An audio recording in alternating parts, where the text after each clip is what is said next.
എൻ്റെ പേര് ഫസൽ. ഞാൻ എറണാകുളത്തു നിന്ന് വരുന്നു. സിവിൽ എഞ്ചിനീയറിംഗ് ഗ്രാജുവേറ്റാണ്. അത് പഠിച്ചിറങ്ങി കഴിഞ്ഞിട്ട് എൻ്റെ മുമ്പിൽ പല ഇൻകം ജനറേറ്റ് ചെയ്യാനുള്ള വഴികളുണ്ടായിരുന്നു.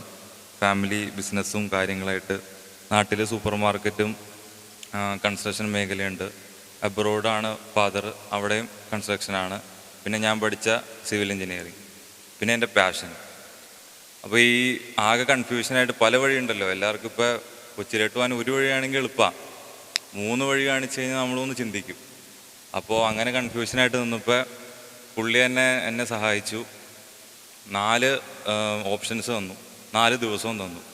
ആകെ ഒറ്റ കണ്ടീഷനുള്ളൂ, ആരോടും ചോദിക്കരുത് എന്താണ് ഞാൻ തീരുമാനിക്കേണ്ടതെന്ന്.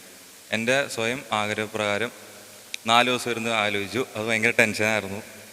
അങ്ങനെ അവസാനം ഞാൻ ഒറ്റ കാര്യം വാപ്ചിനോട് പറഞ്ഞു, എന്തുകൊണ്ടാണ് മറ്റേ ഓപ്ഷൻ എടുക്കാത്തതെന്ന് എൻ്റെ അടുത്ത് ചോദിക്കരുത്, 4 ഓപ്ഷൻ ഉണ്ടല്ലോ.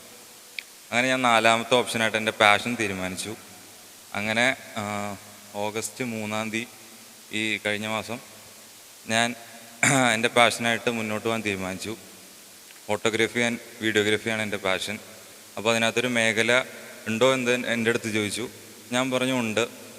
കാരണം ഒരു പർട്ടിക്കുലർ മേഖലയിലെ ഒരു ആർക്കിടെക്ചർ ഫോട്ടോഗ്രാഫിയാണ് ഞാൻ ഇത് കോൺസെൻട്രേറ്റ് ചെയ്യുന്നത്. അങ്ങനെ അതായിട്ട് മുന്നോട്ട് പോകാൻ തീരുമാനിച്ചു. അപ്പോൾ ഇൻകം ജനറേറ്റുള്ള മാർഗം കിട്ടി. ഇനി എങ്ങനെയാണെന്നറിയില്ല, അതടുത്ത ടെൻഷൻ. അങ്ങനെ മുന്നോട്ട് പോയിക്കൊണ്ടിരുന്നപ്പോഴാണ് സൂം മീറ്റിങ്ങിൽ ലിങ്ക് അയച്ചത്. അപ്പോൾ സ്ക്രീനിൽ ഞാനിങ്ങനെ എനർജി കുറവായിട്ടുള്ള ആൾക്കാരെ കാണാറില്ല, ഭയങ്കര ചാടി നിന്ന് മോട്ടിവേഷൻ സ്പീക്കിങ്ങുള്ള കാണാറുള്ളൂ. അപ്പോൾ ഇത് കണ്ടപ്പോൾ കണ്ടൻ്റ് ഉണ്ടെന്ന് മനസ്സിലായി. അപ്പോൾ അബ്ജി പറഞ്ഞു കോഴിക്കോട് ഇങ്ങനെ പ്രോഗ്രാമുണ്ട്, ചെന്ന് നോക്കുമെന്ന് പറഞ്ഞു. അങ്ങനെ അതിനുവേണ്ടി ഇന്നലെ എറണാകുളത്ത് നിന്ന് ബസ് കയറി വന്നതാണ്. അപ്പോൾ പ്രോഗ്രാമിന് വന്നപ്പോൾ എനിക്ക് ആദ്യം കുറച്ചൊരു ഡൗൺ തോന്നിയെങ്കിലും ഗ്രാഫ് ഇങ്ങനെ കയറി തന്നെയാണ് വന്നത്.